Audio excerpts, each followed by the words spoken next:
ঈদ মোবারক, ঈদ মোবারক। সবাইকে ঈদের শুভেচ্ছা। আজকে আমাদের ঈদুল আজহা, কোরবানির ঈদ অনুষ্ঠিত হলো।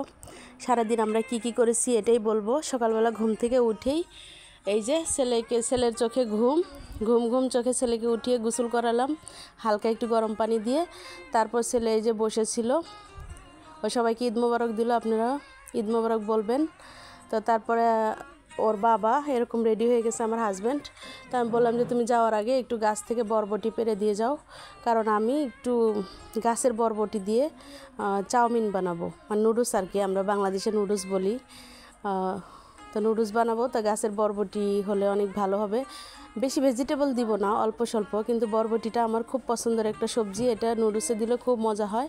তো দেখেন ওর বাবা উঠাই দিচ্ছে, খুব বেশি না, এই ফার্স্ট আমরা আমাদের গাছ থেকে উঠাচ্ছি। আর বৃষ্টিতে তো আমার বাড়ির অবস্থা অনেক খারাপ, মানে কোনো সৌন্দর্যই নাই, এজন্য আমি বাড়ির ভিডিও ইদানিং দিচ্ছি না। তো এই তো উনি আমাকে দিল, তো ভালো, মোটামুটি বেশ আমার হয়ে যাবে আজকে নুডলস রান্নাটা। আমি তো মহা খুশি। ঈদের দিন তারপরে আবার হচ্ছে গাছের বরবটি দিয়ে রান্না করব। তো এর মাঝেই দেখি একদম ঝুমঝুম করে ওর বাবা নামাজে যাবে, ছেলেকে বারবার ডাকতেছিল, তো আমি ছেলেকে বের করে দিলাম। তো যাওয়ার আগে একটু হাসি দিল আমার দিকে তাকিয়ে, তারপর নামাজে চলে গেল। তো এরপরে তো ঝুমঝুম বৃষ্টি, দেখেন কি বৃষ্টি বলার বাইরে। তো ঈদের দিন হলে কি হবে, বৃষ্টি তো হবেই, বৃষ্টি তো প্রকৃতির একটা নিয়ম। এখন যেহেতু বর্ষাকাল, বৃষ্টি হবে না এটা তো হয় না। তা আমার তো বৃষ্টি ভালোই লাগে বাসায় থাকলে, কিন্তু বাসা থেকে বের হলে কোথাও গেলে বৃষ্টিটা খুব বিরক্ত লাগে। আর আমার বাড়ি যেহেতু উপরে টিন দেওয়া বাংলো বাড়ি টাইপের, এখানে বৃষ্টির শব্দ, ঝুমঝুম শব্দ আমার খুব ভালো লাগে, বেশ এনজয় করি আমি। আপনাদের কার কেমন লাগে অবশ্যই কমেন্টে বলবেন যে বৃষ্টির দিন কেমন লাগে। তো বৃষ্টি বেশিক্ষণ ছিল না, অল্প সময় পরে শেষ হয়ে গেল। তো এদিকে আমি সব কিছু রেডি করে নিয়ে নুডলসটা বানাবো। এই যে দেখেন বরবটি, কিছু গাজর, কিছু আলু, মানে একটু হালকা পাতলা ভেজিটেবল আর ডিম দিয়ে বানাচ্ছি।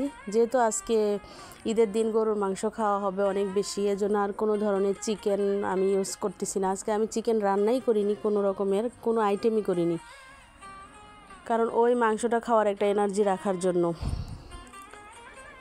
তো দেখেন আমার চাউমিনটা কেমন হচ্ছে, দেখতে ভালো লাগছে, আসলে খেতেও অনেক মজা ছিল।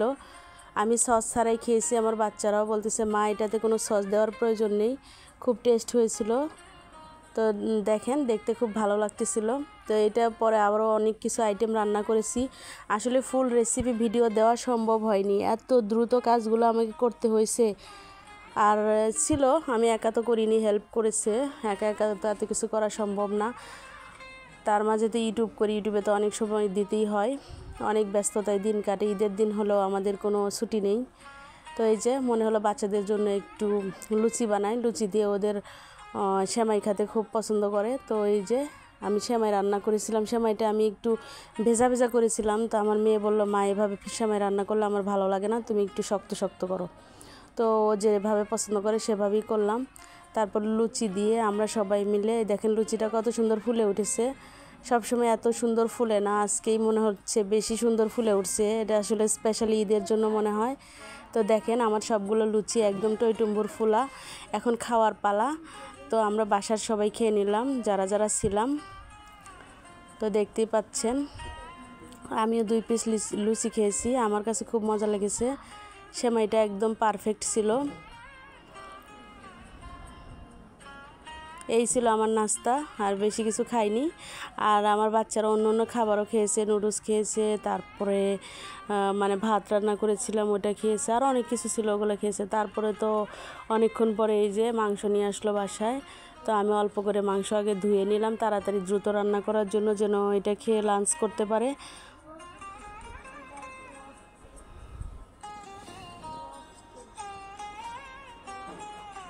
তো দেখেন আমি এভাবেই রান্না করি, আমি তো আসলে রেসিপি ভিডিও দিই না, আমি সবসময় বলি।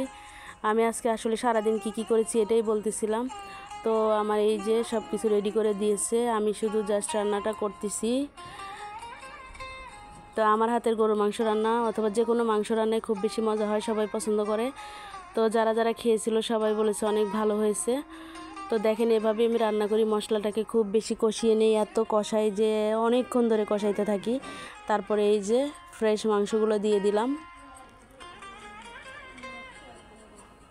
এই তো মাংস রান্না প্রায় শেষের দিকে। আসলে মাংস রান্না করতে তো অনেক সময় লাগে, আমি একটু কাট করে রান্না করে দেখাচ্ছি। তো দেখেন খাওয়া দাওয়া শেষ, আমি ভিডিও করার কথা ভুলেই গেছিলাম, এত কাজের চাপ। তো দেখেন এইটুকু আছে, পুরা কড়াই ভর্তি রান্না করেছিলাম, সবাই খেয়েছে, খুব মজা পেয়েছে। তো তারপরে ওই মাংস তো প্রায় শেষ, তো আমি আবার নতুন করে মাংস রান্না করলাম। তো ধন্যবাদ সবাইকে। আমার ভিডিওটি কেমন লেগেছে অবশ্যই জানাবেন। আসসালামু আলাইকুম।